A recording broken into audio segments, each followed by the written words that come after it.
Selamat malam Bapak Ibu umat yang dikasihi oleh Tuhan. Selamat berjumpa kembali dalam kasih dan pemeliharaan Tuhan kita Yesus Kristus, sehingga kita semoga dalam keadaan baik dan sehat.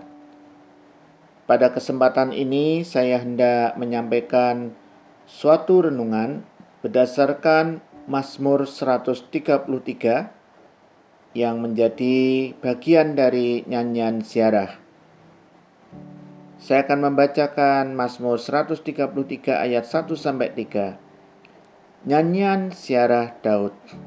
Sungguh alangkah baiknya dan indahnya apabila saudara-saudara diam bersama dengan rukun, seperti minyak yang baik di atas kepala meleleh ke janggut, yang meleleh ke janggut Harun dan ke leher jubahnya, seperti embun gunung Hermon yang turun ke atas gunung-gunung Sion.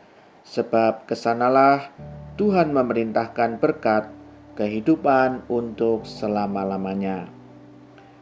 Pesan daripada Mazmur 133 ini adalah membangun kerukunan dalam hidup bersama dengan orang lain, yang tentu dapat kita berlakukan dalam keluarga kita masing-masing, atau dalam persekutuan berjemaat, dalam lingkungan pekerjaan, dalam pelayanan pekerjaan Tuhan, maupun dalam konteks berbangsa dan bernegara di Indonesia ini. Membangun kerukunan dinyatakan oleh Mazmur 133 ini adalah sesuatu yang baik dan sangat indah. Dan untuk memberikan penguatan motivasi ada janji berkat, di mana dinyatakan pada kalimat terakhir, sebab kesanalah Tuhan memerintahkan berkat kehidupan untuk selama-lamanya. Berkat Tuhan akan diperintahkan dalam komunitas yang rukun, berupa kehidupan yang indah, yang bahagia, yang penuh damai sejahtera. Saudara, membangun kerukunan adalah kehendak Tuhan, yang merupakan perwujudan dari perintah dari Tuhan. Hukum yang kedua yaitu hukum kasih. Dan hukum yang kedua yang sama dengan itu ialah kasihilah sesama manusia seperti dirimu sendiri.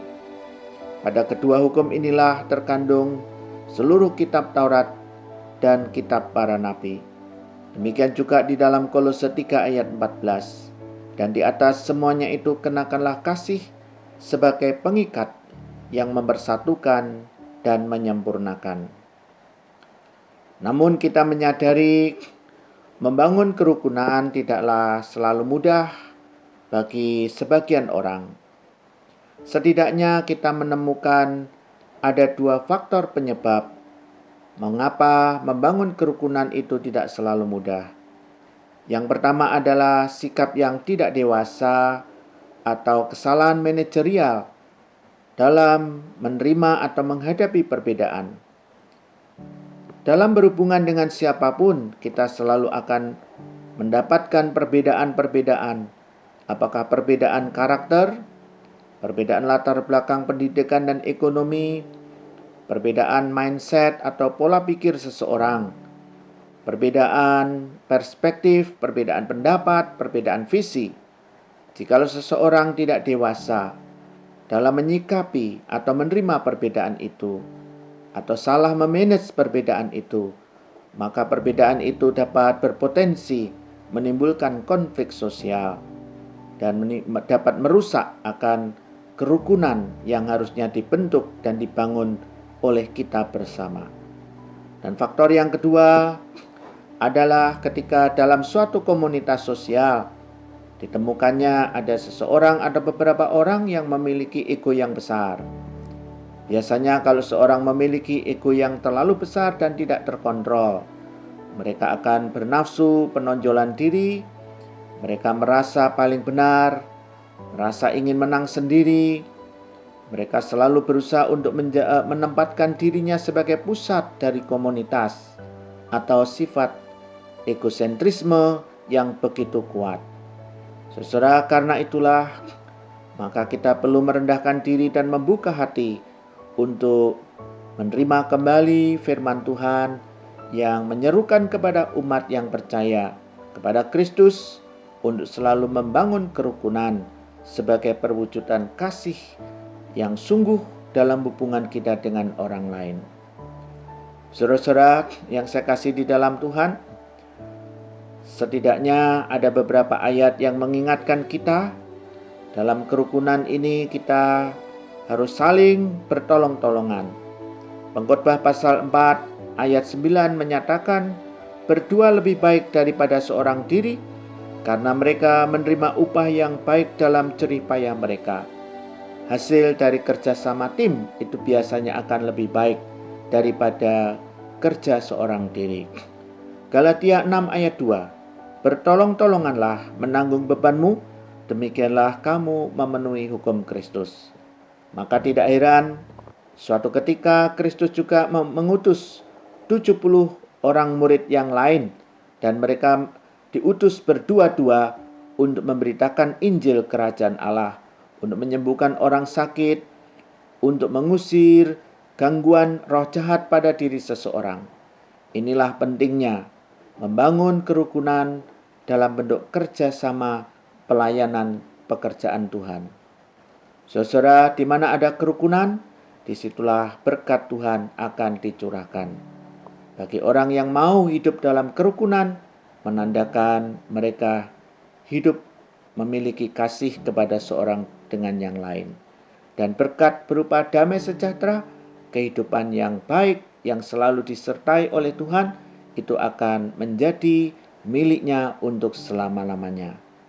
Saudara, semoga Tuhan menolong kita sekalian untuk menjalankan pesan firman Tuhan dalam Mazmur 133 ini, dalam perjalanan hidup kita, agar kelak suatu saat kita berada di dalam kerajaan Allah di rumah Bapa di surga. Seusainya perjalanan kita di dunia ini, maka biarlah Tuhan menolong kita supaya kita dapat membangun kerukunan, hidup dalam persatuan, hidup penuh cinta kasih, saling memaafkan, saling merawat, dan saling menopang seorang terhadap yang lain. Tuhan memberkati kita semua. Amin. Mari kita berdoa. Tuhan Allah kami, terima kasih untuk komunitas sebagai keluarga, sebagai umat-Mu, sebagai bangsa dan negara, di mana keberadaan orang lain juga adalah berkat yang indah dari Tuhan, dan kami terpanggil untuk memelihara komunitas itu dengan kerukunan, sebab di mana ada kerukunan, disitulah Tuhan memerintahkan berkat-Nya untuk dinikmati oleh umat-Mu. Terima kasih ya Tuhan, berikanlah kepada hati kami semua hati yang rendah, hati yang tulus dalam pelayanan, dan kemampuan untuk melakukan penyangkalan diri terhadap berbagai penyebab yang bisa merusak akan kerukunan, baik ketidakdewasaan menyikapi perbedaan ataupun hal-hal yang lain yang ada di dalam diri kami, sifat pementingan diri sendiri, egosentris, ataupun ego yang terlalu besar, supaya kami belajar untuk senantiasa mengedepankan kehendak Tuhan, di mana kami dalam hidup bersama harus menjadi berkat, harus mendatangkan damai sejahtera bagi sesama. Terima kasih atas pemeliharaan Tuhan, walaupun di tengah wabah virus corona ini, Tuhan tetap melindungi dan menjaga umat-Mu, dan bagi yang sakit kiranya Tuhan pulihkan. Dalam kasih setia Tuhan Yesus, kami mengucap syukur dan memuliakan Roh Kudus. Haleluya. Amin. Selamat berjumpa kembali dalam kesempatan yang akan datang. Immanuel.